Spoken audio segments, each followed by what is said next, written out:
Gue yakin banyak dari lo yang di sini pernah ngerasa motivasi lo hilang. Dan kayak hal itu akhirnya ngebawa masalah gitu buat lo. Entah itu jadi overthinking, jadi capek, jadi ngeganggu produktivitas sehari-hari. Dan ya kehilangan motivasi itu ya memang gak mudah sih. Karena hal yang kita suka, jadinya kita gak terlalu suka lagi. Di satu video sebelum tidur ini gue bakal ngebahas kenapa motivasi lo bisa hilang, kenapa bisa terjadi tuh yang namanya demotivasi, dan gue bakal ngasih tahu cara biar lo bisa ngelewatin semua ini. Oke? Stay tune, lo tonton videonya sampai habis, biar lo bisa dapat keseluruhan insight-nya.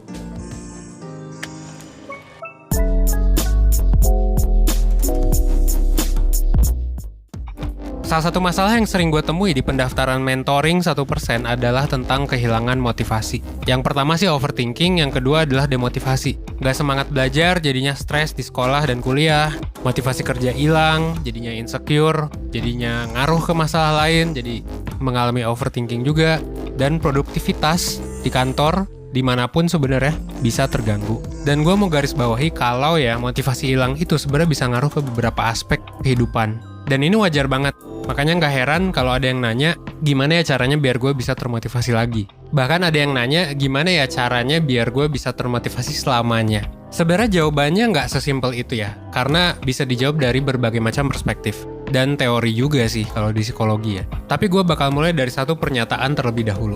Nah, hal yang perlu lo pahami adalah motivasi dan emosi itu saling memengaruhi satu sama lain. Nah, secara teori, motivasi itu adalah keadaan ketika kita ngelakuin sesuatu biar mencapai goal. Sementara emosi adalah kondisi kita, perasaan yang lagi kita alamin. Dan keduanya ini sama-sama memengaruhi perilaku kita dan ngarahin diri kita buat ngelakuin sesuatu. Bahkan si emosi ini juga bisa jadi motivasi ngelakuin sesuatu. Misalnya lo semangat buat ngerjain seluruh tugas lo karena besok bakal main misalnya sama teman-teman dekat soalnya tugasnya bakal selesai. Atau lo semangat ngerjain sesuatu karena memang lo ngerasa bahwa itu adalah tujuan lo gitu. Nah, karena rasa semangat dan seneng ini lo jadi gunain waktu lo buat nyelesain tugas dengan sebaik mungkin. Ini salah satu contoh gimana motivasi dan emosi bisa beriringan, bisa memengaruhi perilaku kita secara positif buat misalnya belajar. Tapi seringkali rasa motivasi dan emosi itu ya nggak bakal bertahan lama. Pada akhirnya ya energi kita buat ngerjain itu ya pelan-pelan habis gitu, misalnya terus hilang. Dan sebenarnya itu udah natural banget. Motivasi dan emosi ya memang bisa ya berubah-ubah gitu ya. Bisa berkurang juga, bisa habis juga ya. Kalau emosi sih bisa berubah ya. Jadi daripada fokus ke gimana caranya biar gue bisa termotivasi selamanya, karena memang motivasi itu yang nggak bertahan terus, mendingan kita fokus aja ke hal lain, yaitu apa yang bisa gue lakuin ketika gue lagi nggak termotivasi atau pas gue emosinya nggak positif. Jadi emosi dan motivasi itu bukan hal yang bisa kita kontrol sepenuhnya. Tapi kita tetap bisa kontrol diri kita supaya apa? Supaya emosinya berkurang. Misalnya lu lagi nangis, ya jangan ngerjain PR dulu. Lu fokus ke nangis dulu 10 menit, abis itu udah. Motivasi kalau nggak termotivasi bisa ngapain? Misalnya bisa dikerjain aja, dipaksain. Abis itu nunggu motivasinya datang. Bisa juga. Karena realitanya ya itu lebih mungkin kan buat terjadi. Makanya kalau menurut psikiater dari Amerika Serikat, cara utama biar lo bisa menjaga motivasi lo sebenarnya ada pada gimana lo bisa mengelola emosi negatif yang muncul. Dan gue setuju banget karena manusia itu adalah ya makhluk yang sebenarnya bisa aja selalu punya motivasi. Yang penting ngubah mindset, bukan yang harus mencari motivasi. Coba kalau lo lihat anak kecil ya, biasanya kan anak kecil itu bakal curious ya, latihan jalan gitu ya, mungkin motong air gitu kan. Gua kayaknya nggak pernah nemu anak kecil yang nggak mau belajar gitu sih. Walaupun mereka misalnya ketika belajar bakal jatuh, bakal nangis gitu ya, mereka tetap bangun dan ya belajar lagi. Itu salah satu bukti utama kalau kita ya defaultnya adalah punya motivasi tinggi. Tapi seiring berjalannya hidup ya kita jadi belajar bahwa ya ada hal-hal yang bikin kita jadi nggak semangat, bikin kita nggak termotivasi, bikin kita kurang oke, bikin kita harus mengelola diri kita gitu. Biasanya ada kaitannya sama emosi negatif sih. Kayak kalau kita gagal, kita sedih, kita cemas, takut gagal, ketakutan bikin kita overthinking, kecapean bikin kita bingung mau ngapain dan lain sebagainya. Semua karena kita belum punya pemahaman yang cukup gimana caranya meregulasi hal-hal negatif yang bisa ngeganggu motivasi kita saat ini. Padahal hal-hal negatif itu tadi pasti bakal muncul. Contoh lain, misalnya lo mau resign dari pekerjaan lo sekarang buat ngejar mimpi lo.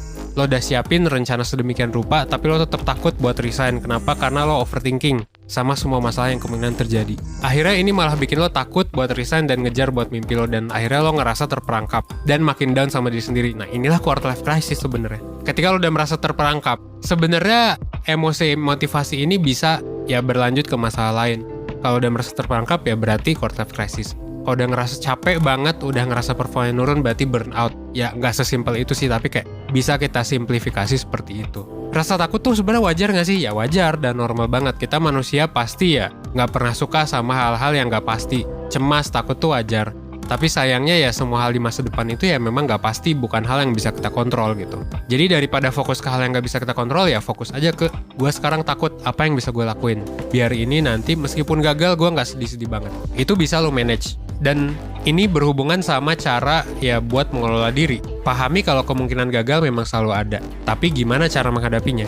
Bakal gagal itu bukan 100% pasti gagal juga. Begitupun juga kalau lo ada pengalaman gagal di masa lalu. Kegagalan di masa lalu bukanlah bukti bahwa lo pasti gagal lagi, tapi tetap pahami kemungkinan dan bikin strategi untuk menghadapinya. Sama kayak filosofi stoicism yang sering banget kita ulang-ulang, fokus di hal yang bisa lo kontrol. Jadi kayak ketika lo mengejar mimpi lo, ya siapin juga beberapa backup plan. Bahkan mungkin itu bukan backup plan, emang plannya harusnya kayak gitu. Kalau sekiranya memang gagal, misalnya punya dana darurat, fokus di goals lo yang lain misalnya, atau hal-hal kecil yang bisa lo lakuin ke diri sendiri kalau misalnya yang lain gagal.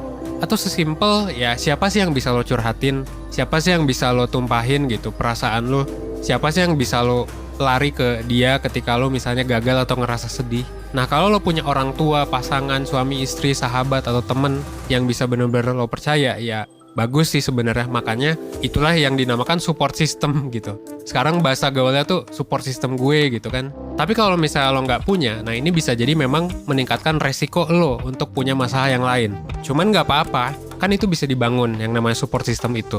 Dan support system tuh bukan cuma masalah temen, tapi juga yang lain kayak coping stress lo, finansial lo gitu ya. Itu kan sebenarnya adalah ya sistem pendukung lo. Dan kalau saran gue sebenarnya kalau lo nggak punya, kalau lo ngerasa kesusahan sekarang, kalau lo pengen misalnya dibantu sama orang, terutama yang profesional, saran gue sih ke mentor 1% aja sih. Kenapa? Karena siapa tahu lo mungkin butuh dan lo mungkin ragu dari dulu pengen daftar konsultasi, padahal murah banget gitu ya, cuma 100.000 doang, ya silakan daftar aja sih. Meskipun murah relatif ya, murah mahal relatif, tergantung daerah, tergantung kerjaan lo, tapi kayak ya 100.000 kayak buat nyoba tes minat karir, terus juga ada tes tingkat stres, ngelihat diri lo tuh kayak gimana, nyari tahu solusinya kayak gimana, menurut gue worth it sih. Coba lo lihat testimoni-testimoni mentoring, lo bisa cek gimana orang yang punya maupun gak punya support system, yang punya banyak masalah maupun yang sekedar curhat doang, lo bisa lihat berbagai macam kepuasan orang-orang itu. Di Google Review ada, lo bisa cek, di website kita ada, di Instagram juga ada, lo bisa cek sih gimana pengalaman orang-orang. Dan kalau misalnya lo butuh bantuan lain pun dari 1% ya nggak apa-apa juga. Kayak ada psikolog 1%, selain mentor ya, ada juga webinar dan lain sebagainya gitu, yang bisa ngebantu lo sebenarnya. Tergantung lo sukanya kayak gimana gitu. Lo sukanya dengerin materi ya ikut webinar. Lo sukanya belajar sesuka lo ya ikut kelas online. Ya, jadi banyak banget layanan di 1% yang bisa lo eksplor kalau misalnya lo lagi ada masalah. Itu saran gue sih, yang paling utama memang ikut mentoring aja, karena itu yang paling lengkap sebenarnya. Ya, gue harap di video ini ya bisa ngebantu lo lebih banyak dan gimana caranya biar lo lebih paham soal alasan utama kenapa motivasi lo bisa hilang dan gimana caranya lo bisa belajar buat ngelola diri lo biar lebih oke. Karena sebuah masalah, sebuah kegagalan bukan suatu hal yang mustahil lo kalahkan. Lo bisa buat atasi kok, dan kalau misalnya lo butuh bantuan ya mentor 1% bakal selalu ada buat lo gitu. Akhir kata, gue Evan dari 1%, well, gue tunggu lo di mentoring 1%, oke? Thanks.